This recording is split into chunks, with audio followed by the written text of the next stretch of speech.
Hello friends. चलिए, तो जैसा कि आप देख पा रहे हैं, जीएसटी फास्ट ट्रैक बैच ये अनाउंस कर रहा हूं मैं।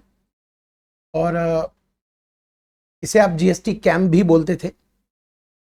फेस टू फेस बैच के साथ जीएसटी कैंप ज़्यादा एडिक्वेट होता है, क्योंकि वहां पर हम कुछ टेक्निक भी डिस्कस करते हैं। कोशिश करूंगा कि यहाँ भी वो टेक्निक हम डिस्कस करें जो एग्ज़ाम में यूज़ किया जा सके। और आप चाहें तो इसे बूस्टर बैच भी बोल सकते हैं। मेरे लिए जो सबसे बढ़िया नाम है और सबसे एडिक्वेट नाम अगर हम इस बैच का रखें तो वो है बूस्टर बैच। क्योंकि रेगुलर क्लास आपने ले रखी है और इस क्लास को जब आप लेंगे उसके साथ करने के बाद, तो ये आपके पढ़ाई में वैल्यू एडिशन करेगा, बूस्टर का काम करेगा। समझना है और याद करना है। तो याद करने की टेक्निक, ग्राफ वाइज प्रेजेंटेशन और कलर्ड नोट्स जो हम डिस्कस करेंगे। इसमें नोट्स आपके पास इस तरह के नोट्स जो मैं अरेंज करके ही आपको दूंगा, डायग्राम नोट्स ये सारे अरेंज करके ही दिए जाएंगे, ताकि आपको कहीं भी नोटिंग ना करनी पड़े, कहीं भी नोटिंग ना करनी पड़े। क्योंकि आप जब नोट करते हो, तो उसमें टाइम थोड़ा सा तो लगता ही है। वैसे नोटिंग करना भी एक अच्छी टेक्निक है, उससे याद होता है, लेकिन अब समय हमारे पास नहीं है। तो हमने रेगुलर बैच कंप्लीट किया। इसको अगर आप ले लेते हैं, फास्ट ट्रैक बैच या बूस्टर बैच अगर आप ले लेते हैं, तो आपकी पढ़ाई में वैल्यू एडिशन हो जाएगा। इसमें हम याद भी करेंगे, चीजों को समझेंगे भी, समझ के याद करेंगे, ऑब्वियसली समझेंगे भी। लगभग मैंने अप्रोक्स 30 आवर्स प्रयास किया है, क्योंकि टारगेट मैं रख रहा हूं कि जो वहां मेरी क्लास रेगुलर होती है 2.5 से 3 घंटे की, उसे हम 1 घंटे में यहां पर कन्वर्ट करें। तो अप्रोक्सीमेटली 30 आवर्स, 30 लेक्चर, यानी 30 आवर्स, एक एक घंटे का एक लेक्चर हम कवर करेंगे। एक एक घंटे का, आप एक बारी में 2 देखो 3 देखो, आपकी मर्जी, लेकिन 1 घंटे एक लेक्चर, क्योंकि इसमें एनर्जी पूरी डालनी पड़ेगी। तो मेरे लिए 1 घंटे से ज्यादा सही नहीं रहेगा। पूरी एनर्जी के साथ अगर हम लेते हैं 3 घंटे की क्लास को 1 घंटे में कन्वर्ट करना, ठीक है। अच्छा, प्राइस यहां जो लिखा हुआ है आप उसे ना देखें। अगर आपने रेगुलर क्लास ली है करेंटली, तो रेगुलर क्लास के साथ आपको ये बूस्टर बैच, ये तो आपको साथ में कॉम्प्लीमेंट्री दिया जाएगा, मतलब फ्री ऑफ कॉस्ट दिया जाएगा। और अगर आपने रेगुलर क्लास नहीं ली है, या रिवीजन लेक्चर लेना चाहते हैं आप, या रिजल्ट किसी तरह से खराब हो गया या कोई और रीजन रहा हो, आप किसी और अटेम्प्ट की तैयारी में थे, किसी और अटेम्प्ट में आप लेना चाहते हो, तो आपको एक थोड़ा सा एक रिवाइव करना है, चीज़ों को याद करना है साथ में अमेंडमेंट के साथ, तो ये आप यूज़ कर सकते हो। अभी हम कुछ दिनों तक इसके प्राइस को, ये रेगुलर प्राइस तो यही रहेगा, कुछ दिनों के बाद फिर वापस इसी पे आ जाएंगे। कुछ दिनों तक इसके प्राइस को हम करने जा रहे हैं 1369 का। ये कुछ दिनों तक है। और 30 लेक्चर आप समझिए हैं, अप्रॉक्स मैं बता रहा हूं, थोड़े बहुत ज्यादा हो सकते हैं। इसके अलावा 30 लेक्चर के अलावा आपको क्वेश्चन आंसर के भी वीडियो इसके साथ में दिए जाएंगे, और पीडीएफ दिया जाएगा कलर्ड बुक का। और वो भी बुक नहीं होगा, होगा ग्राफिकल प्रेजेंटेशन, जो अभी आपको मैंने जैसे बुक दिखाया, ये वाली बुक आपको मिलेगी, जिसमें क्लास के जो नोट्स हैं उसको हमने यहां पर यूज किया है। तो जो क्लास के नोट्स हैं उसको हमने यहां यूज किया है। ये आपको पीडीएफ फॉर्मेट में दिया जाएगा, और आपको प्रिंट निकालने की जरूरत मेरे हिसाब से नहीं है। आप इसे मानकर चलिएगा कि आपको प्रिंट निकालने की जरूरत नहीं हो। क्यों? क्योंकि आप इसे अपने मोबाइल पर रख सकते हो, है ना। मोबाइल पर रख के इसे, बेसिकली आपका टारगेट क्या है? याद करना। और एग्जाम के पहले आप ये ले रहे हैं, तो आपका पूरा का पूरा टाइम याद करने में जाना चाहिए। समझाऊंगा मैं क्लास में, और क्लास के बाद आपको याद करना है, ठीक है। तो ये आज पहली क्लास हम लेने जा रहे हैं, तो भाषण बहुत हुआ, क्लास शुरू करते हैं। फर्स्ट क्लास कोशिश होगी 1 घंटे की एक क्लास, ठीक है। चलिए स्टार्ट करते हैं। बेसिक कंसेप्ट ऑफ जीएसटी में सबसे पहले हमें क्या पढ़ना चाहिए? वैसे तो आपको पढ़ाई की शुरुआत यहां से करनी चाहिए। लेकिन थोड़ा सा हम बैक हों तो और कुछ चीजों को भी समझ लें। जैसे हमारे देश में टैक्सेशन किस प्रकार से लगता है, डायरेक्ट टैक्स है, इनडायरेक्ट टैक्स है। डायरेक्ट टैक्स में इनकम टैक्स है, इनडायरेक्ट टैक्स में गुड्स और सर्विस का बाइफर्केशन है। जीएसटी से पहले का लॉ यहां दिखा रहा हूं मैं, और जीएसटी के बाद का लॉ ये रहा। जीएसटी से पहले इनडायरेक्ट टैक्स में गुड्स के ऊपर टैक्सेस अलग और सर्विस के ऊपर अलग लगाया जाता था। सर्विस के ऊपर service tax central government collect करता था। यहां पर ये जो लिखा है इसका मतलब हुआ सेंट्रल गवर्नमेंट। जैसे income tax central government collect करती है, सर्विस टैक्स को भी सेंट्रल गवर्नमेंट ही कलेक्ट करता था। इसके बाद मैन्युफैक्चरिंग पर एक्साइज ड्यूटी में सेंट्रल और स्टेट दोनों है। इसका मतलब यह हुआ, इसका मतलब क्या हुआ कि शराब के ऊपर, नशीली दवाइयों के ऊपर, नशीली दवाइयां मतलब ड्रग्स जो नार्कोटिक्स है, इसके ऊपर एक्साइज ड्यूटी, इसके ऊपर एक्साइज ड्यूटी स्टेट गवर्नमेंट लेती थी। और जो तंबाकू है, तंबाकू नशीली मतलब दवाइयों से अलग कर दिया मैंने, तंबाकू है और दूसरे प्रोडक्ट जो है उसके ऊपर एक्साइज ड्यूटी सेंट्रल गवर्नमेंट लेती थी, जो कि आज भी लेती है आफ्टर जीएसटी। है ना कमाल। आफ्टर जीएसटी कहने को आपने सुना होगा कि जीएसटी के आने से बहुत सारे टैक्सेस खत्म हो गए, लेकिन अगर हम इसे सही मायने में देखें तो सिर्फ एक ही टैक्स है जो जीएसटी के आने से खत्म हुआ, और वो है सर्विस टैक्स। इसके अलावा और भी छोटे छोटे टैक्सेस हो सकते हैं जो खत्म हो गए हो, लेकिन मेनली जिसे आप समझते हो कि एक्साइज खत्म हो गया, सेल टैक्स खत्म हो गया, ये सच है, लेकिन 100% सच्चाई इसमें नहीं है। जैसे उदाहरण के तौर पर अगर हम देखें तो जो पेट्रोलियम प्रोडक्ट है, पेट्रो प्रोडक्ट, उसके मैन्युफैक्चरिंग पर सेंट्रल एक्साइज ड्यूटी लगता है, उसके सेल पर सेल टैक्स लगता है, जैसे पहले लगता था। पहले कैसे लगता था sir sale tax? Sale tax में पहले भी राज्य के अंदर और राज्य के बाहर का कंसेप्ट था, जैसे जीएसटी में है। राज्य के अंदर यानी एक ही राज्य के अंदर अगर सेल हुआ तो लोकल सेल टैक्स लगता था, जिसे हम कहते थे वैट।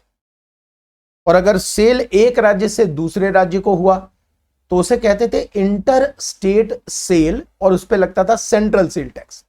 एक और इंटरेस्टिंग बात बताता हूं, central sale tax central government levy तो करती थी, लेकिन राज्य सरकार द्वारा वो कलेक्ट होता था। कौन सा राज्य?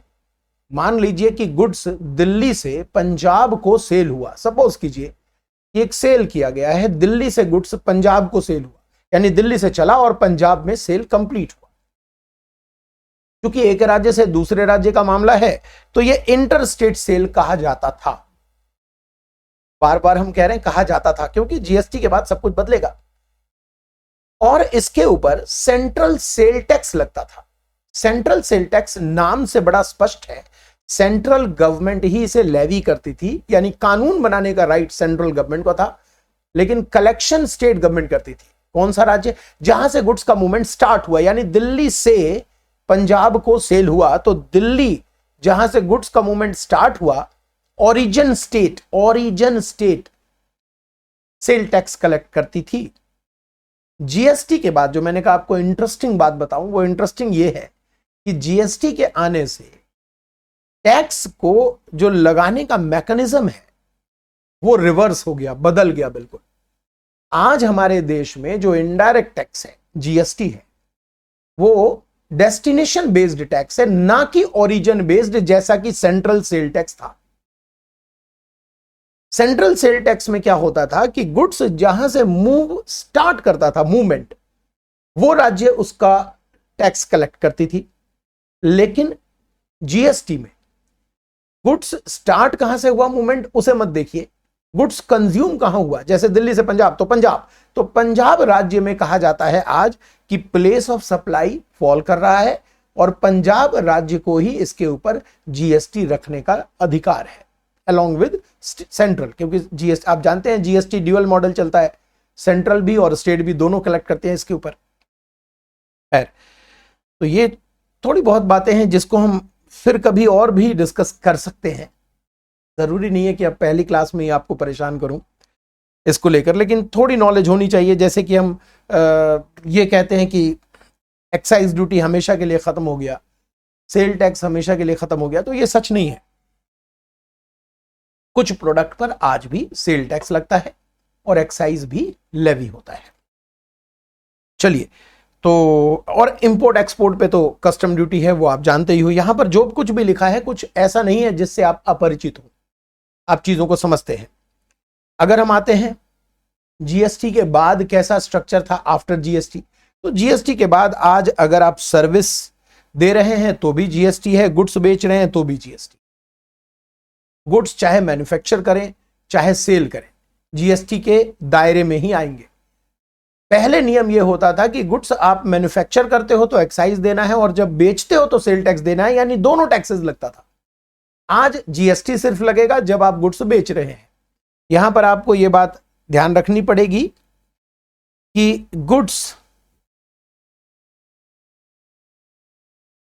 और सर्विसेज, पहले जीएसटी के आने से पहले गुड्स को बेचा जाता था, गुड्स के सेल पर सेल टैक्स लगता था, ऐसा समझिए, सेल्स टैक्स। और सर्विस जब प्रोवाइड किया जाता था, प्रोवाइडेड, तो इसके ऊपर लगता था सर्विस टैक्स। आज इसे हटाकर सरकार ने एक ही टैक्स लगा दिया, गुड्स एंड सर्विसेज टैक्स। ये बात तो समझ आती है, लेकिन ये जो शब्द आपको यहां दिख रहे हैं, गुड्स के लिए सेल और सर्विस के लिए प्रोवाइडेड, ये शब्द आज सप्लाई के नाम से जाने जाते हैं। सप्लाई, तो बहुत ही इंपॉर्टेंट है ये वर्ड सप्लाई। गुड्स सप्लाई करेंगे जीएसटी लगेगा, सर्विस सप्लाई करेंगे जीएसटी लगेगा। शब्द आप सप्लाई जरूर बोलेंगे, लेकिन आप फील करेंगे विद कंसिडरेशन। जब तक कि मैं और कुछ ना बताऊं इसके बारे में, तो आप फील करना कि यहां पर सामान बेचा जा रहा है, सर्विस बेची जा रही है या दी जा रही है, प्रोवाइड की जा रही है। ठीक है, तो जीएसटी में हम शब्द का प्रयोग करेंगे सप्लाई। जीएसटी लगेगा गुड्स और सर्विस के सप्लाई पर, गुड्स और सर्विस के सप्लाई पर जीएसटी लगेगा। एक चीज और डिस्कस किए देता हूं। जैसा कि आप जानते हैं, हमारे पास जीएसटी ड्यूअल मॉडल में काम करता है। जीएसटी काम करता है ड्यूअल मॉडल में, यानी सेंट्रल और स्टेट दोनों मिलकर जीएसटी लेवी भी करते हैं और दोनों मिलकर जीएसटी कलेक्ट भी करते हैं। लेवी भी दोनों कर रहे हैं और कलेक्ट भी दोनों करते हैं। इसीलिए जीएसटी में हमारे पास एक तो सेंट्रल गवर्नमेंट ने एक्ट बना रखा है, एक एक्ट है सेंट्रल गवर्नमेंट द्वारा बनाया गया सेंट्रल जीएसटी एक्ट। 28 राज्य हैं, इसलिए 28 स्टेट गवर्नमेंट जीएसटी एक्ट लग गया, जीएसटी एक्ट बन गया। तो 28 एक सेंट्रल जीएसटी, 28 स्टेट जीएसटी। अब आते हैं यूनियन टेरिटरी। आप जानते हैं कि यूनियन टेरिटरी हमारे पास पहले 7 हुआ करते थे, फिर 2 और बढ़ गए, 2 और बढ़ गए, तो मतलब जेएनके और लद्दाख 2 और बढ़ गए तो 9 हो गए। और अब आपको मालूम होना चाहिए कि 1 घट गया और 8 हो गया।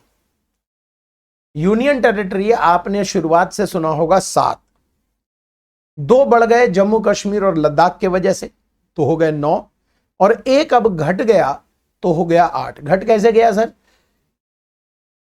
दमन दीव और दादर नागर हवेली को एक यूटी बना दिया है, इसलिए अब हमारे पास यूनियन टेरिटरी है 8। इस 8 में भी क्या खास बात है, 3 अलग हैं और 5 अलग हैं। 3 में कौन कौन आते हैं? दिल्ली, पौंडीचेरी और J&K, DPJ, दिल्ली, पौंडीचेरी और J&K। ये 3 ऐसे टेरिटरी हैं, यूनियन टेरिटरी हैं, जिनका अपना विधान है, अपना चुनाव होगा, वहां मुख्यमंत्री बनेंगे, वहां का कानून बनेगा, तो उनका अपना विधान, लेजिस्लेचर है। यूटी विद लेजिस्लेचर, इसे राज्य की तरह ही ट्रीट किया जाता है, और इस वजह से 3 और राज्य के जीएसटी एक्ट बन जाएंगे, 3 और बन गए, 28 और 3 31, तो 31 स्टेट जीएसटी एक्ट बन गया, एक सेंट्रल जीएसटी एक्ट बन गया, ये हो गए 32। ठीक है, इसके बाद यूनियन टेरिटरी जिनके अपना लेजिस्लेचर नहीं है, जो प्रेसिडेंट के थ्रू एडमिनिस्ट्रेटर अपॉइंट किए जाते हैं और वो उसे चलाते हैं, उनके लिए एक ही यूनियन टेरिटरी जीएसटी एक्ट बना हुआ है। ठीक है, अब यहां पे आपको क्या समझना है, ये देखिए इधर क्या समझेंगे आप। जैसे मैंने आपसे कहा कि सप्लाई के ऊपर जीएसटी लगता है, आपको मैंने बताया कि जीएसटी सप्लाई के ऊपर लगता है। ठीक है, यहां तक सप्लाई अगर आप देश के अंदर कर रहे हैं तो उसे डोमेस्टिक सप्लाई में बोलूंगा, और दूसरे देश में कर रहे हैं तो उसे मैं क्रॉस बॉर्डर सप्लाई बोलूंगा। डोमेस्टिक सप्लाई का मतलब हुआ देश के अंदर, और क्रॉस बॉर्डर सप्लाई मतलब हुआ देश के बाहर। हो सकता है आप इंडिया से बांग्लादेश सप्लाई कर रहे हैं, हो सकता है आप बांग्लादेश से इंडिया सप्लाई कर रहे हैं, तो क्रॉस बॉर्डर सप्लाई। अच्छा, डोमेस्टिक सप्लाई 2 हिस्सों में मैंने बांट रखा है, एक राज्य के अंदर और दूसरा राज्य, एक राज्य से दूसरे राज्य। तो हम इसे कहते हैं intra state supply, with in state, intra state, और दूसरे में हम कहते हैं inter state supply. Inter state supply, जो इंट्रा स्टेट सप्लाई है वहां पर सेंट्रल और स्टेट दोनों मिलकर लेवी करते हैं जीएसटी, और दोनों कलेक्ट करते हैं जीएसटी। दोनों मिलकर लेवी करते हैं जीएसटी और दोनों मिलकर कलेक्ट करते हैं जीएसटी। अगर मैं समझाने को 18% जीएसटी का रेट मानूं और कोई ऐसा सप्लाई यानी सेल जो दिल्ली के अंदर हुआ, तो 9% सेंट्रल जीएसटी लगता है इस पे, और 9% दिल्ली जीएसटी लगता है। सेंट्रल जीएसटी सेंट्रल को जमा कराया जाता है और दिल्ली जीएसटी दिल्ली को जमा कराया जाता है। यानी राज्य ने अपना ले लिया और स्टेट ने अपना ले लिया, सेंट्रल ने अपना ले लिया, राज्य ने अपना ले लिया और सेंट्रल ने अपना ले लिया। लेकिन जो इंटर स्टेट सप्लाई होता है, इसका मतलब एक राज्य से दूसरे राज्य, वहां पर आईजीएसटी एक्ट लगाया जाएगा। सेंट्रल गवर्नमेंट इस एक्ट को बनाती है, सेंट्रल गवर्नमेंट एक्ट को लेवी करेगी यानी कानून को लगाएगी, सेंट्रल गवर्नमेंट ही इसे कलेक्ट करेगी, सेंट्रल गवर्नमेंट इसका आधा हिस्सा अपने पास रखेगी और आधा हिस्सा उस राज्य को देगी जिस राज्य में गुड्स या सर्विस कंज्यूम हुआ। गुड्स या सर्विस कंज्यूम हुआ, यहां मैंने शब्द सिंपल यूज किया, कंज्यूम हुआ, ताकि आपको समझ आ सके। टेक्निकल वर्ड है प्लेस ऑफ सप्लाई। जहां पर प्लेस ऑफ सप्लाई फॉल कर रहा है उस राज्य को आधा जीएसटी दे दिया जाता है। मैं एग्जांपल को और अगर समझाना चाहूं तो मान लेते हैं दिल्ली और मान लेते हैं पंजाब। अगर दिल्ली के अंदर गुड्स या सर्विसेज दिए गए हैं अंदर तो 9% सेंट्रल जीएसटी और 9% दिल्ली जीएसटी लेवी हो, आधा आधा दोनों ने बांट लिया। अगर दिल्ली से पंजाब गुड्स या सर्विस दिया गया और प्लेस ऑफ सप्लाई पंजाब को फॉल करता है, यानी कि कंजम्पशन वहां हुआ, तो इसके ऊपर आईजीएसटी लगेगा। आईजीएसटी मान लीजिए 18% है, तो पूरा 18% सेंट्रल गवर्नमेंट कलेक्ट कर लेगी, 9% खुद रख लेगी और 9% वो पंजाब को दे देगी। ये बनता है आईजीएसटी। तो इसके लिए जरूरत थी हमें आईजीएसटी एक्ट बनाने की, तो आईजीएसटी एक्ट भी एक बनाया गया। तो टोटल अगर हम देखें तो 34, 31, 32, 33 और 34, 34 एक्ट हमारे पास मौजूद हैं जो रेलिवेंट है हमारे कोर्स के लिए। क्या ये सारे एक्ट पढ़ने होते हैं? आपके कोर्स में सेंट्रल जीएसटी एक्ट है, और अच्छी बात क्या है कि सेंट्रल जीएसटी में जो कुछ भी लिखा है वो एज इट इज स्टेट में भी लिखा है, as it is union territory के जीएसटी एक्ट में भी लिखा है। तो अगर आपने सेंट्रल जीएसटी पढ़ा तो स्टेट जीएसटी भी पढ़ लिया और यूटी जीएसटी भी पढ़ लिया, बच गया आईजीएसटी। तो आईजीएसटी का आपके कोर्स में सिर्फ रेफरेंस है, पूरी पढ़ाई पूरी स्टडी फाइनल में आपको करना है। अच्छी बात है, बुरी बात तो नहीं है, अच्छी बात है। ओके, तो ये तो रहा थोड़ा बहुत टाइम पास, थोड़ा बहुत टाइम पास था ये, और कुछ भी नहीं। और इसके बाद टाइम पास के बाद अब हम आते हैं मेन कोर्स में। स्टार्टर खत्म, मेन कोर्स शुरू। थोड़ा अभी भी स्टार्टर ही समझिए इसे। जो हमें पढ़ना है उसके सेक्शंस मैंने यहां लिख दिए हैं। सेक्शन 1 किसी भी एक्ट में उस एक्ट का नाम और अप्लीकेबल कब से होगा, कहां अप्लीकेबल होगा लिखा होता है, तो यहां भी वैसे लिखा है। हर एक्ट में आप जानते हो सेक्शन 2 क्या करता है, डेफिनेशन बताता है, तो यहां भी डेफिनेशन बता रहा है। हालांकि यहां पर सेक्शन 7 भी एक प्रकार से डेफिनेशन ही बताता है, लेकिन सेक्शन 2 बहुत सारे टर्म्स को डिफाइन करेगा। जैसे हम बात कर रहे हैं गुड्स और सर्विसेज के ऊपर टैक्स, तो गुड्स की परिभाषा, सर्विस की परिभाषा, ये कौन बताएगा, सेक्शन 2। तो सेक्शन 2 बहुत सारे डेफिनेशंस को बताता है। सेक्शन 7 सर सीधा 7 में आ गया। सेक्शन 3, 4, 5, 6 ये सब ऑफिसर्स के पावर को डिफाइन करते हैं, जो हमारे कोर्स का पार्ट नहीं है। तो हमने यहां पर वही सेक्शन लिखा है जो हमारे कोर्स का पार्ट है। सेक्शंस तो और भी हैं,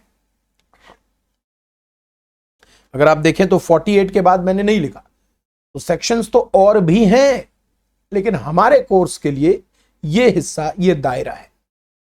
और शुरू करने से पहले मैं थोड़ा थोड़ा बता दूं कि इसमें है क्या क्या, आप तो जानते होंगे फिर भी। सेक्शन 2 डेफिनेशन है। सेक्शन 7 सप्लाई किसे कहेंगे, क्योंकि सप्लाई है तो ही जीएसटी लगेगा, सप्लाई किसे कहेंगे। सेक्शन 8 कंपोजिट सप्लाई और मिक्स सप्लाई को डिफाइन करता है। मतलब क्या हुआ, मतलब आप जानते हो कि गुड्स और सर्विसेज टैक्स का जो रेट है, रेट टैक्स रेट, जीएसटी के जो टैक्स रेट है वो अलग अलग गुड्स और सर्विस के लिए अलग अलग है, एक यूनिफॉर्म रेट नहीं है।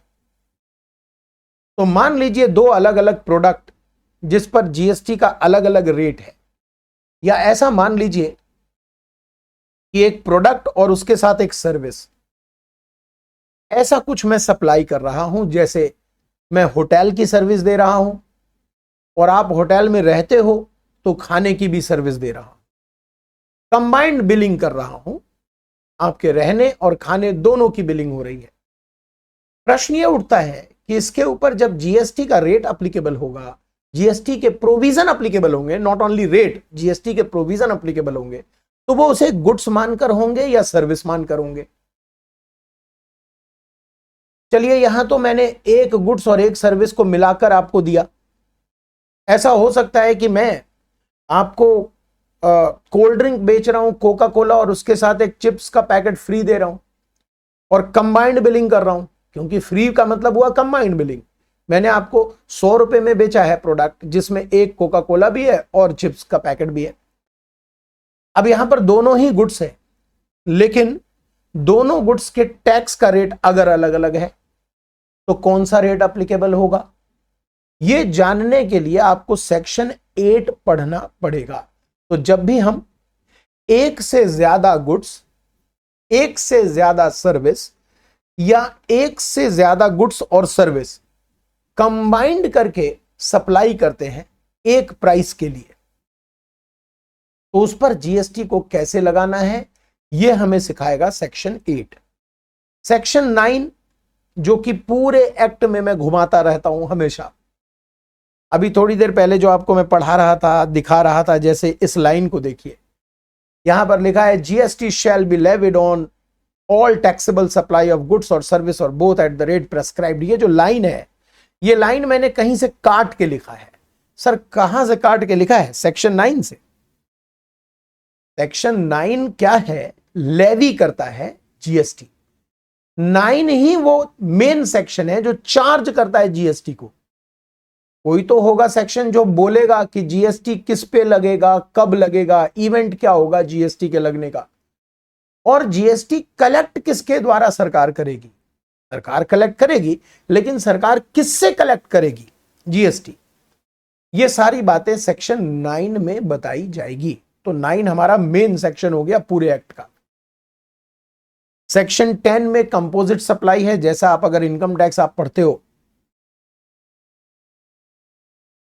तो इनकम टैक्स में भी आप जानते हो कि छोटे व्यापारियों के लिए सरकार ने स्कीम बना रखी है। छोटे व्यापारियों के लिए प्रिजम्पटिव टैक्सेशन बना रखा है पीजीबीपी में, छोटे व्यापारियों के लिए। वैसे ही यहां पर छोटे व्यापारियों के लिए, छोटे सप्लायर के लिए सरकार ने जीएसटी के नियम को सिंप्लीफाइड कर दिया है। लेकिन यह सिंप्लीफाइड नियम सिर्फ छोटे व्यापारियों के लिए, छोटे सप्लायर के लिए एप्लीकेबल होगा, और इसका प्रोविजन सेक्शन 10 में बताया जाएगा।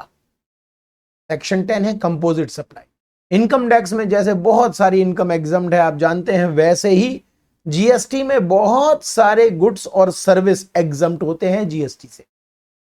तो वो एग्जम्पशंस क्या है, किस कंडीशन पर एग्जम्प्ट होते हैं, ये सारी बातें सेक्शन 11 में बताया जाता है।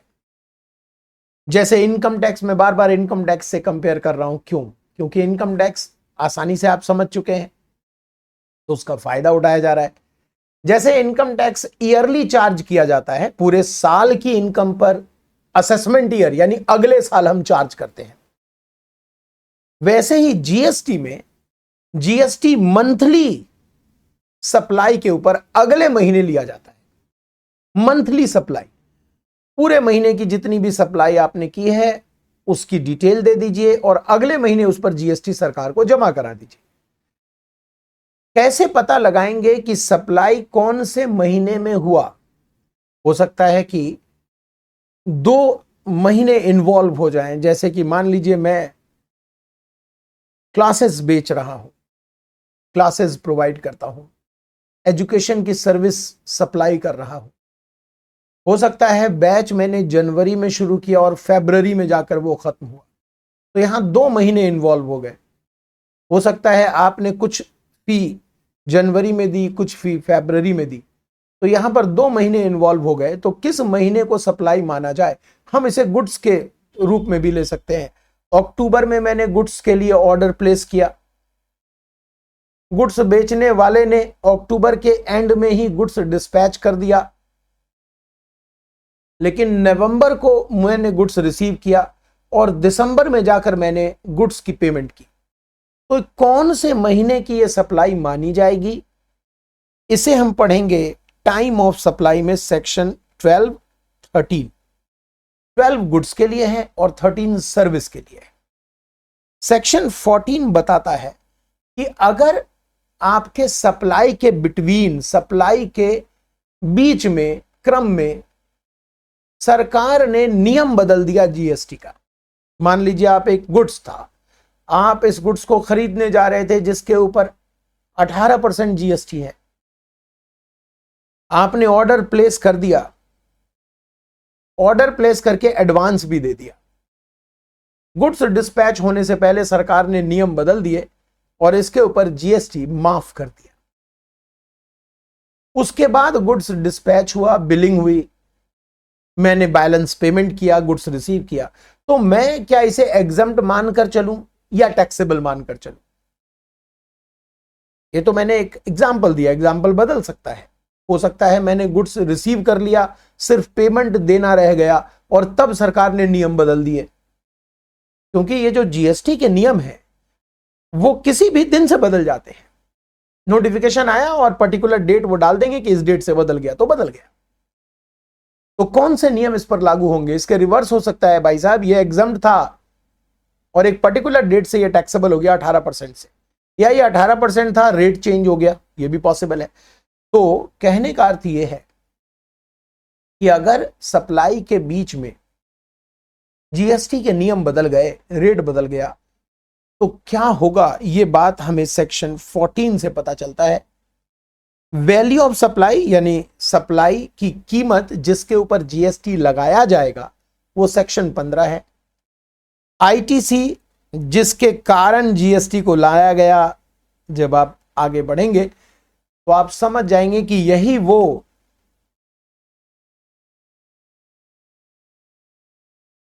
यही वो कैरेक्टर है जिसके इर्द गिर्द लड़ाई झगड़े होते थे। इसी को पाने के लिए sale tax, excise, service tax लड़ते थे, इसी को पाने के लिए, और ये मिलता नहीं था सबको पूर्ण रूप से। यही वो कैरेक्टर है जिसके इर्द गिर्द सारी लड़ाइयां लड़ी गई। इसी के वजह से जीएसटी को आना पड़ा, इसी को बचाने के लिए, इसी को सुरक्षित रखने के लिए जीएसटी को आना पड़ा। तो यह है इनपुट टैक्स क्रेडिट। इससे ज्यादा हम समय आने पर पढ़ेंगे। रजिस्ट्रेशन, जीएसटी में रजिस्ट्रेशन कराने की प्रक्रिया, किसे कराना है, कराने से क्या परिणाम होगा, कैंसिलेशन कब होगा रजिस्ट्रेशन का, कैंसिल किस सूरत पर होगा, मॉडिफिकेशंस, बहुत सारी चीजें हम रजिस्ट्रेशन के संबंध में पढ़ेंगे सेक्शन 22 से 30 में। और यहां पर हम कुछ डॉक्यूमेंटेशन पढ़ेंगे, tax invoice, debit note, credit note, और फाइनली हम पढ़ेंगे जीएसटी रिटर्न। जैसे इनकम टैक्स रिटर्न वैसे जीएसटी रिटर्न। ये कुछ आईजीएसटी के सेक्शंस हैं जो हमें कहीं कहीं जरूरत पड़ने पर रेफरेंस के रूप में प्रयोग में लाने पड़ेंगे। जैसे ये जरूर आप सुन लीजिए, बहुत अच्छा है, सेक्शन 7, सेक्शन 8। आपको बता तो मैं दूंगा शुरू से ही कि भाई साहब इंट्रा अगर हुआ, इंट्रा स्टेट सप्लाई हुआ तो central GST plus state GST लग जाएगा, और अगर इंटर स्टेट सप्लाई हुआ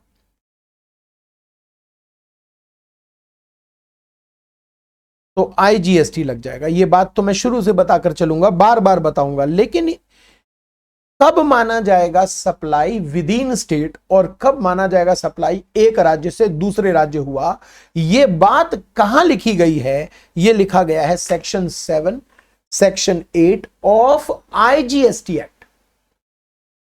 थोड़ा आश्चर्य जरूर है, लेकिन यह आईजीएसटी में लिखा गया है।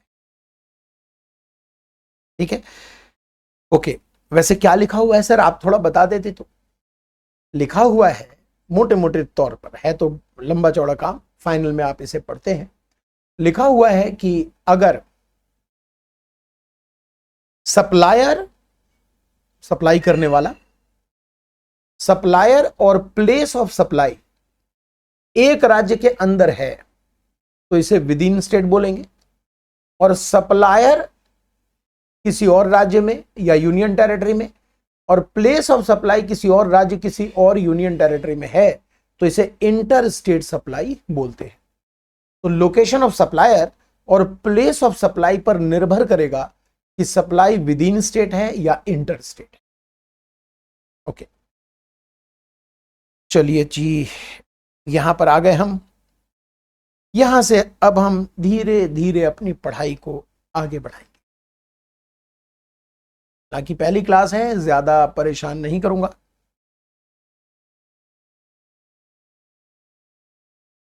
ठीक है ना। सबसे पहले लेवी याद कीजिए, जब हमने लेवी अभी पढ़ा था, लेवी ऊपर, तो लेवी में हमने पढ़ा था सेक्शन 9। जब तक मैं आपको अलग से कभी कुछ ना कहूं, हर समय आपको समझना है जो सेक्शन मैं कह रहा हूं वो है सेंट्रल जीएसटी एक्ट का। जो सेक्शन मैं बोल रहा हूं, जो सेक्शन में लिख रहा हूं वो है सेंट्रल जीएसटी एक्ट का, क्योंकि हमारे कोर्स में पढ़ना ही वही है, सेंट्रल जीएसटी एक्ट।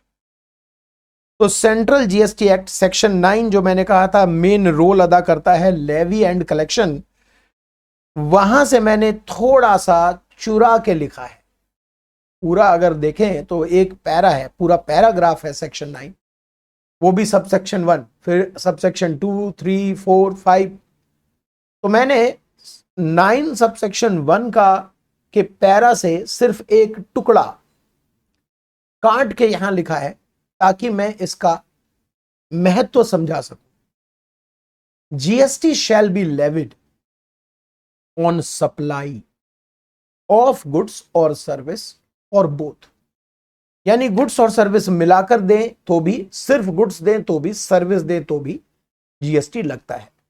अब मैंने पूरी लाइन तो नहीं लिखी, सिर्फ मैंने शुरुआत का क्रक्स लिखा, एक एक्सट्रैक्ट, एक टुकड़ा तोड़ के लिखा, जिससे हम ये जान पाए कि जीएसटी लगाने के लिए हमें 3 चीजों को समझना पड़ेगा।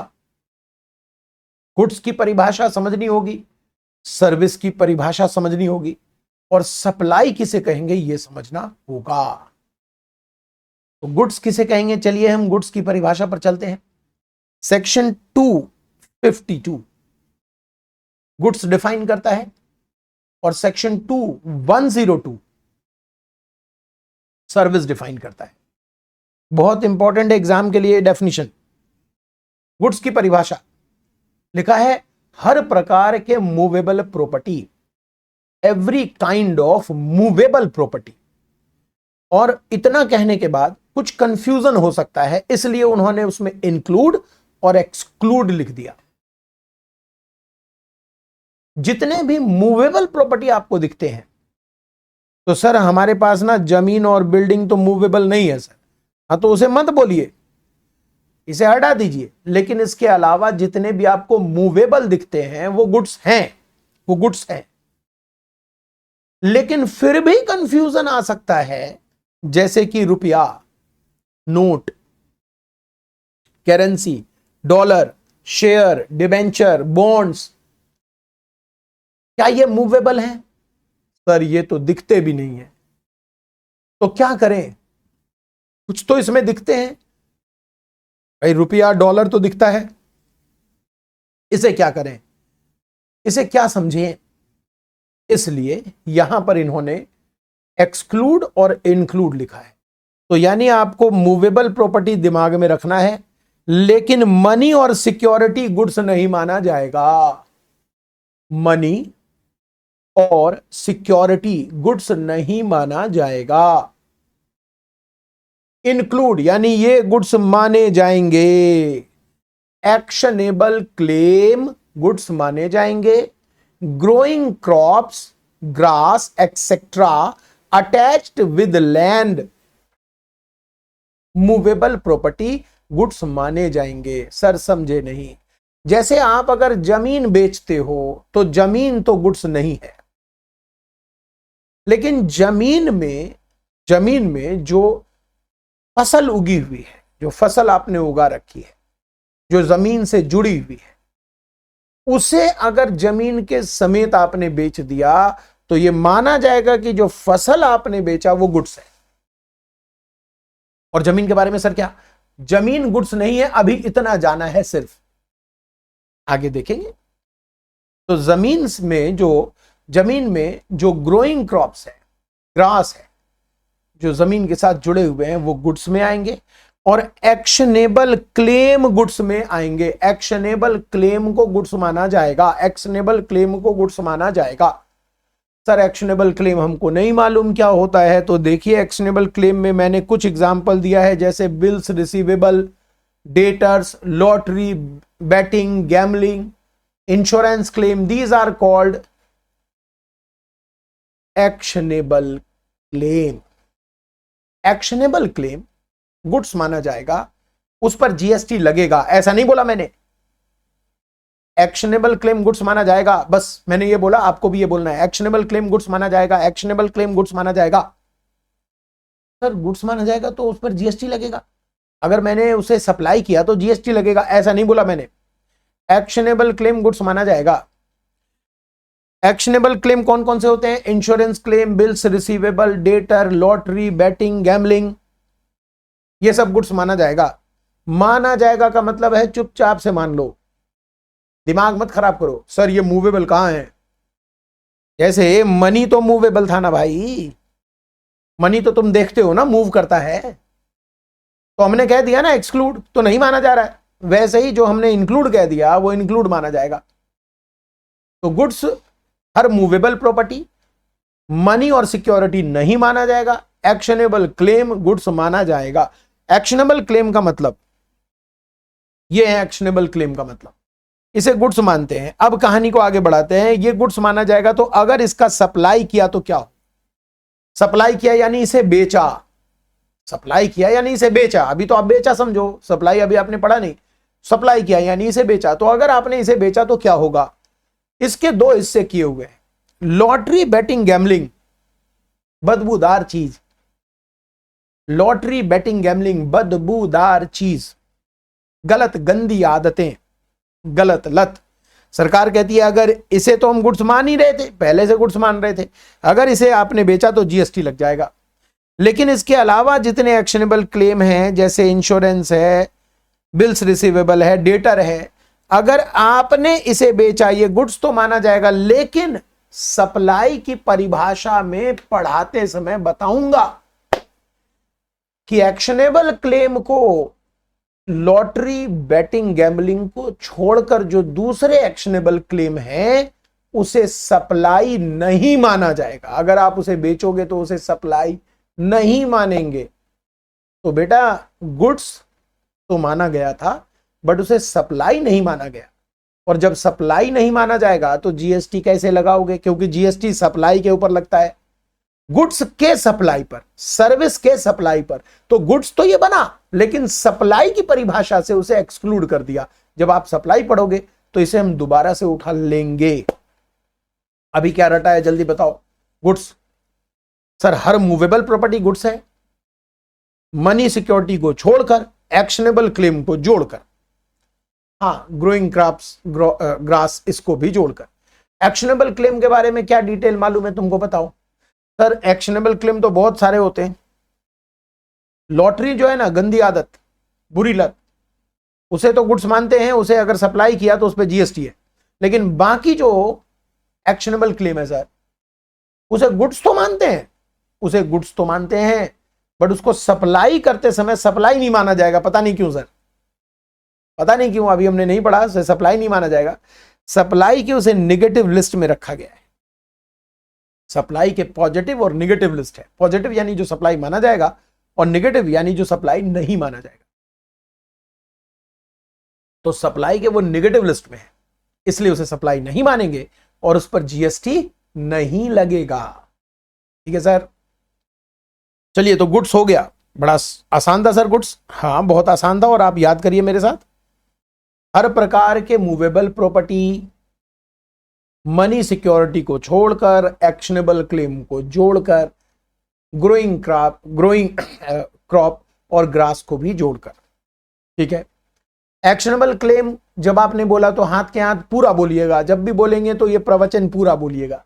एक्शनेबल क्लेम में जो गंदी लतें हैं उसे गुड्स मानेंगे, उसे बेचेंगे तो जीएसटी लगेगा। लेकिन उसके अलावा जो एक्शनेबल क्लेम है उसे गुड्स तो बनाया हमने लेकिन सप्लाई की परिभाषा से हटा दिया, इसलिए उस पर जीएसटी बच गया।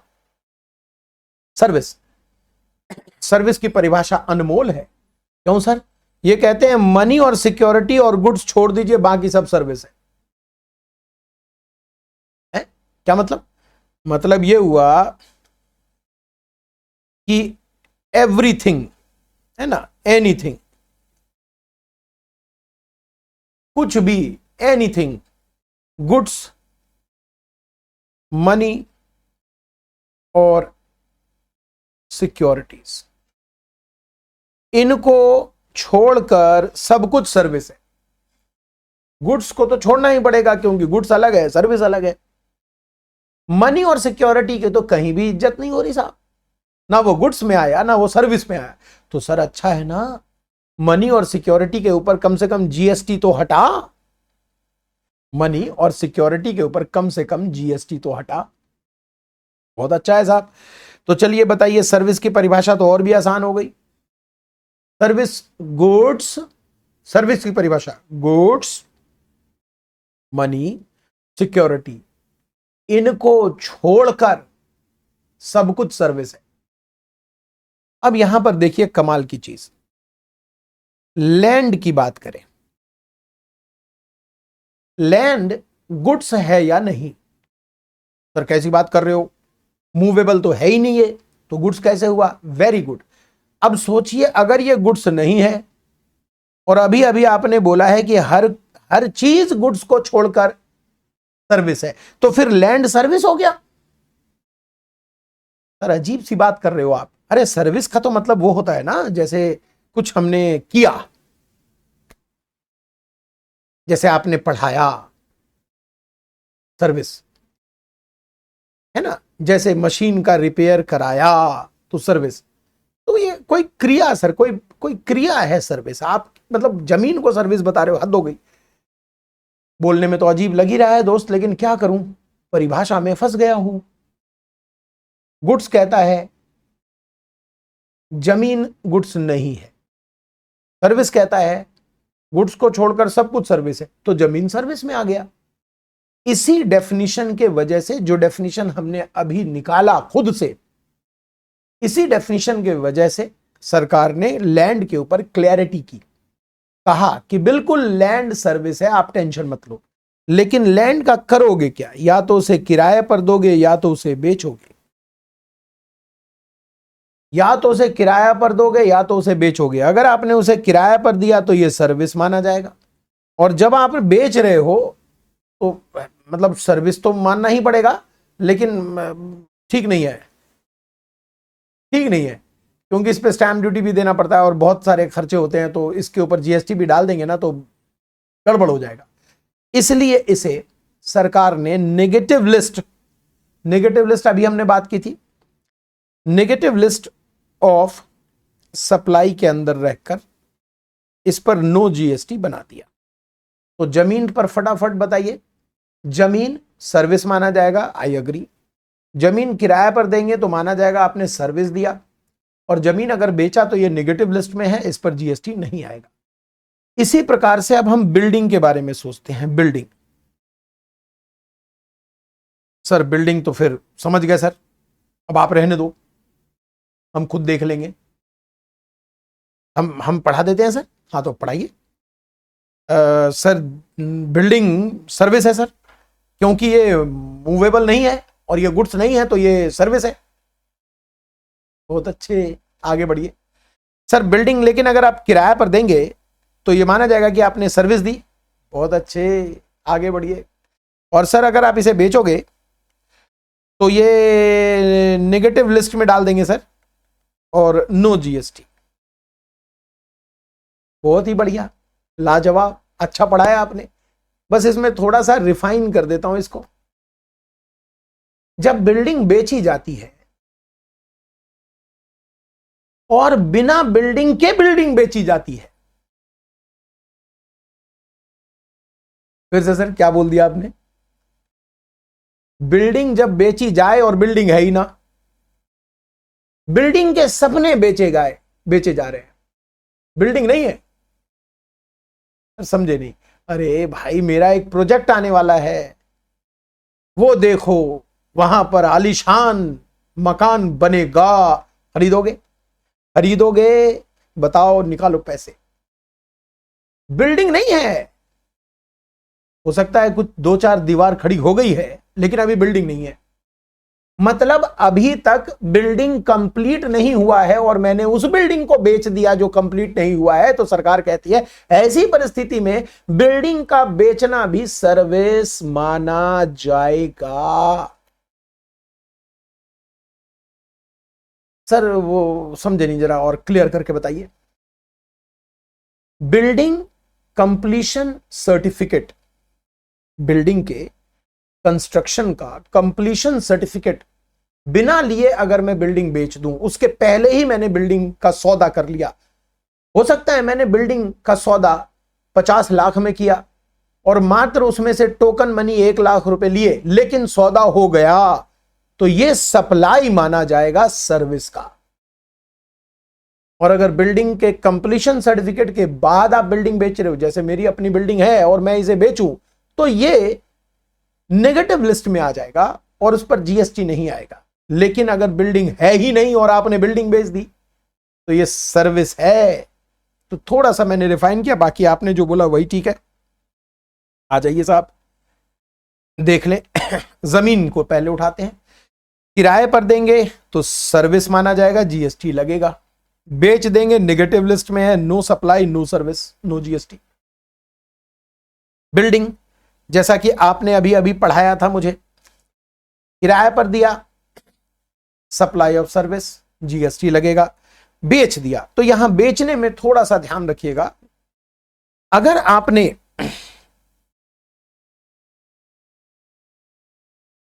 कंसिडरेशन या उसका थोड़ा सा हिस्सा भी, जैसे 50 लाख बिल्डिंग की कीमत है, तो 50 लाख या 1 लाख रुपए भी, 50,000 रुपए भी, 10,000 रुपए भी, पार्ट भी सीसी से पहले ले लिया। सीसी का मतलब हुआ सर्टिफिकेट ऑफ कंप्लीशन। बिल्डिंग के कंस्ट्रक्शन के कंप्लीशन सर्टिफिकेट से पहले अगर आपने कंसिडरेशन का कोई भाग पकड़ लिया तो मान लेंगे कि आपने बिल्डिंग का सौदा कर लिया और बिल्डिंग आपके पास थी ही नहीं, कमाल के सौदागर हैं आप। ऐसे परिस्थिति में इसे सप्लाई सर्विस का माना जाएगा और इस पर जीएसटी आएगा। तो जीएसटी से बचना हो तो बिल्डिंग का क्या किया जाए साहब? अगर हम जीएसटी से बचना चाहते हैं तो बिल्डिंग का क्या करेंगे, चलिए बताइए मुझे। अगर हम जीएसटी से बचना चाहते हैं तो बिल्डिंग कंप्लीट होने के बाद बेचेंगे, ठीक है जी। तब वो नेगेटिव लिस्ट में है, सप्लाई नहीं माना जाएगा और जीएसटी नहीं लगेगा। वेरी गुड, चलिए सर, हो जाए। मनी और सिक्योरिटी के बारे में जानना। मनी और सिक्योरिटी जीएसटी में गजब का है, गजब का रोल है मनी और सिक्योरिटी का जीएसटी में। अलबेला है, क्यों? क्योंकि गुड्स ने भी इसे लात मार दिया है कि तू गुड्स नहीं माना जाएगा, सर्विस ने भी इसे लात मार दिया है कि तू सर्विस नहीं माना जाएगा। और ये मनी और सिक्योरिटी दोनों तरफ से पिट के बड़े खुश हैं। क्यों? क्योंकि दोनों तरफ से पिट गए, ना ये गुड्स है और ना ये सर्विस है, तो जीएसटी से फ्री है। ना ये गुड्स हैं और ना ये सर्विस है, तो ये जीएसटी से फ्री है, कोई दिक्कत नहीं है। लेकिन यहां पर मनी को लेकर एक क्लैरिटी है। क्या? सिक्योरिटी को लेकर तो सब कुछ क्लियर है कि ना ये गुड्स है और ना ही ये सर्विस है, ना ये गुड्स है ना ही ये सर्विस है। लेकिन मनी को लेकर ये तो साफ है कि ये गुड्स नहीं है। सर्विस में एक छोटी सी क्लैरिटी है, अगर रुपया के बदले रुपया आदान प्रदान हुआ, यानी सेम करेंसी फॉर्म अगर आदान प्रदान हुआ, तो ये सर्विस नहीं माना जाएगा और गुड्स भी नहीं माना जाएगा, तो जीएसटी नहीं आएगा। लेकिन अगर आपने करेंसी एक्सचेंज किया, रुपया देकर डॉलर, डॉलर देकर यूरो, यूरो देकर रुपया, करेंसी एक्सचेंज किया for consideration, then it is treated as supply and it is treated as supply of service. Which kind of service? Money exchange service, and GST will be levied. Correct? Okay, तो money और security अलबेला था, उसे आपने अच्छे से समझा। अब आते हैं हम, अभी आपको मैंने सिर्फ गुड्स पढ़ा दिया। आज तो बेसिक कंसेप्ट था, थोड़ी सी शुरुआत की है ना, इनिशिएट किया, गाड़ी स्टार्ट की, थोड़ा स्लो चलेंगे। गुड्स ले लिया, सर्विस के बारे में पढ़ा दिया बस, और सप्लाई के बारे में हम अगली क्लास में पढ़ेंगे। लेकिन आज हम सप्लाई पढ़ के जाएंगे। नहीं समझ आया सर? जब आप अगली क्लास में पढ़ोगे तो आज पढ़ के क्या जाओगे? सप्लाई को हम डिटेल में पढ़ेंगे अगली क्लास में, और आज हम पूरा पढ़ लेंगे। समझ गए सर? आज आप सप्लाई के बारे में थोड़ा सा ब्रीफिंग करेंगे, हैं? यही मतलब है सर आपका? बिल्कुल यही मतलब है हमारा। समझदार हैं आप? तो आप समझ गए सप्लाई। सप्लाई सेक्शन 7 है। सबसे पहले तो ये सेक्शन याद कर लीजिए, सेक्शन 7 है सप्लाई। खूब बढ़िया से याद कर लीजिए, सेक्शन 7 सप्लाई का होता है, ठीक है।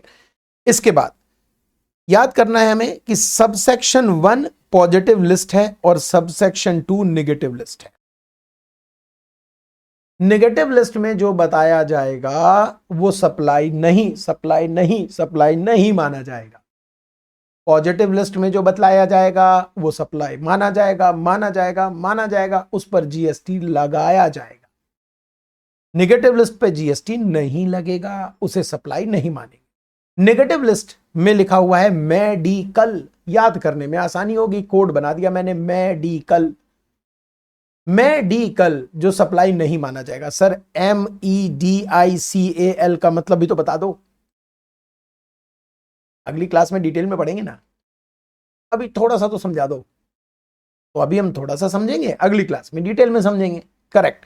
चलिए पहले पॉजिटिव लिस्ट पे आइए। पॉजिटिव लिस्ट में क्या है? Clause A, double A, B और C। वैसे तो पहले A, B और C होता था तो पढ़ाने में बड़ी सुविधा होती थी, A for, B for, C for. अभी ये कमबख्त बीच में डबल A आ गया, कोई बात नहीं। चलिए A, सप्लाई किसे कहेंगे? यहां कहते हैं क्या, ये क्या है सर? STBELLRD, ये सब क्या बताया हुआ है sir?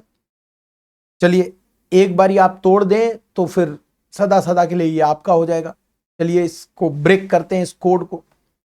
Cell, transfer, barter, barter समझते हैं आप, exchange, sale, transfer, barter, exchange, sale, transfer, barter, exchange. Lease licence, lease licence, rent और disposal. Lease licence, lease licence, rent और डिस्पोजल।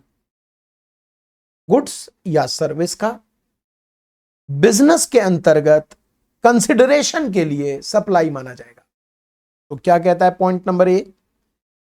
पॉइंट नंबर ए कहता है गुड्स या सर्विस का sale, transfer, barter, exchange, lease, licence, rent या disposal. जरूरी नहीं है कि हर शब्द गुड्स और सर्विस दोनों के साथ सटीक बैठे। कुछ शब्द गुड्स के लिए हैं, कुछ शब्द सर्विस के लिए। ठीक है, तो गुड्स और सर्विस के संबंध में अगर सेल किया गया, बार्टर किया गया, ट्रांसफर किया गया, एक्सचेंज किया गया, लीज किया गया, लाइसेंस किया गया, रेंटल किया गया या डिस्पोजल किया गया in business for consideration, business के अंतर्गत कंसिडरेशन के लिए, बिजनेस के अंतर्गत, बिजनेस इंक्लूड प्रोफेशन, बिजनेस के अंतर्गत कंसिडरेशन के लिए, तो इसे सप्लाई मानेंगे। डिटेल में हम अगली क्लास में पढ़ेंगे। डबल ए क्या कहता है? क्लब का नाम आपने सुना है, क्लब। क्लब, क्लब में होते हैं मेंबर, सोशल क्लब, क्लब में होते हैं मेंबर।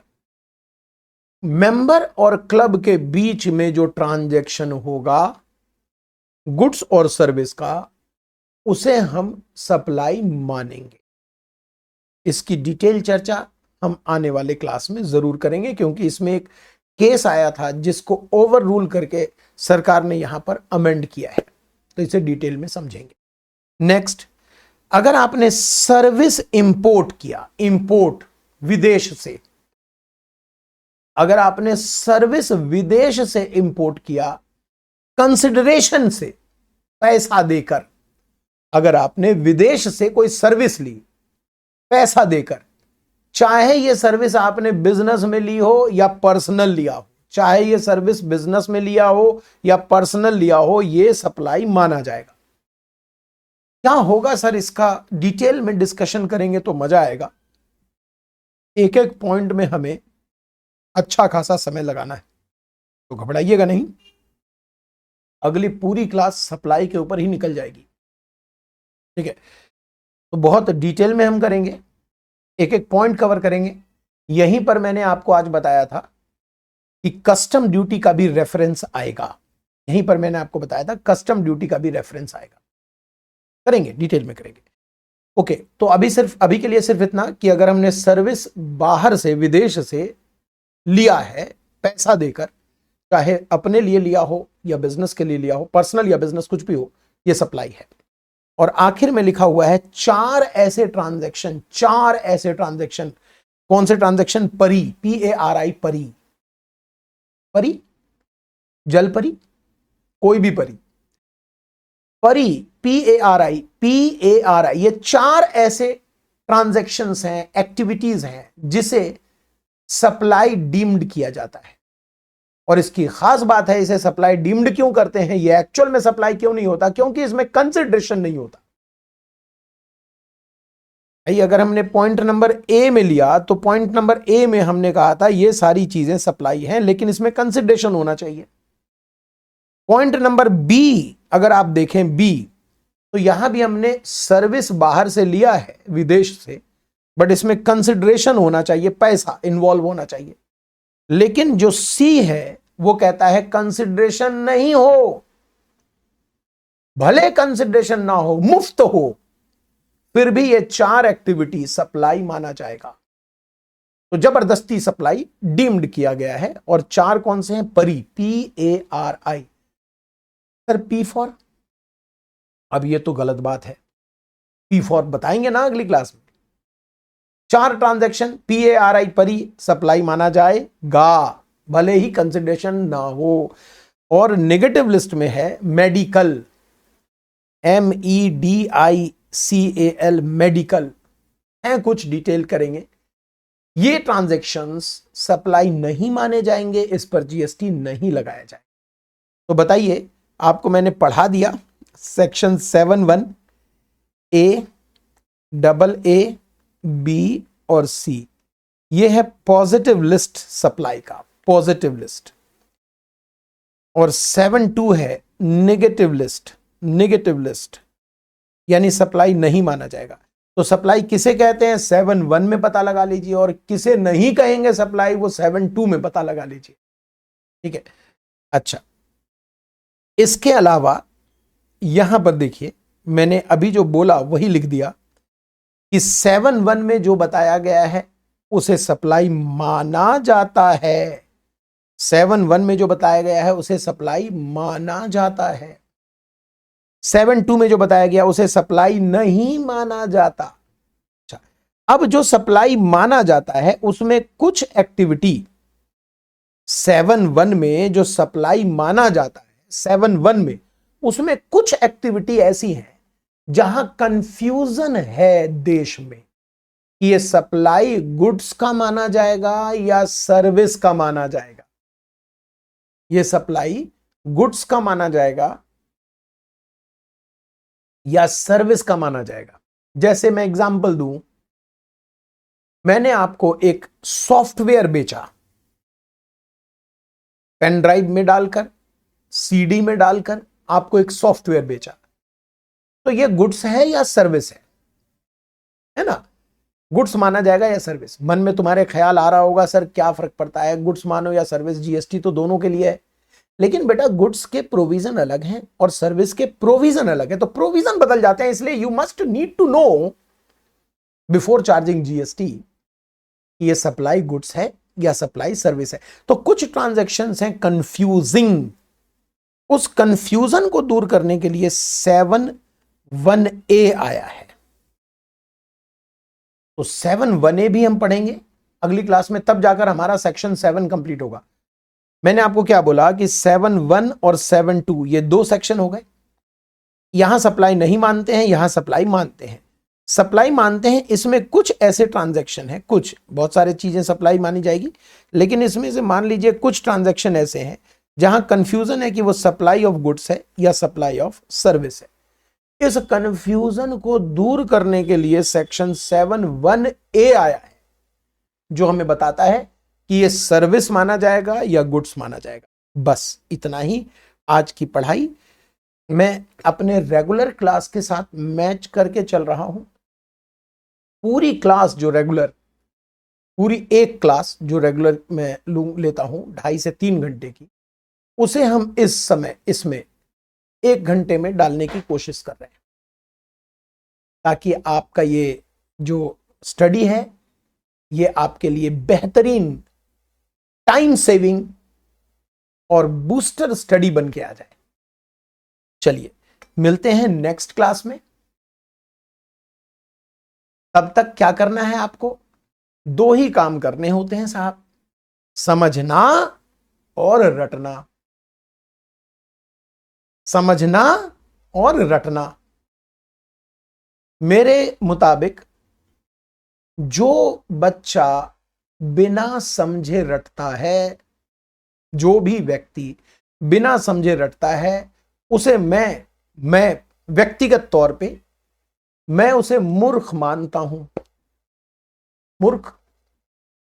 जो भी स्टूडेंट बिना समझे रटता है मैं उसे मूर्ख मानता हूं। और आगे आप समझ गए होंगे, है ना? जो समझने के बाद भी नहीं रटता वो महामूर्ख होता है। तो कृपा करके आप मूर्ख और महामूर्ख की श्रेणी में ना आए।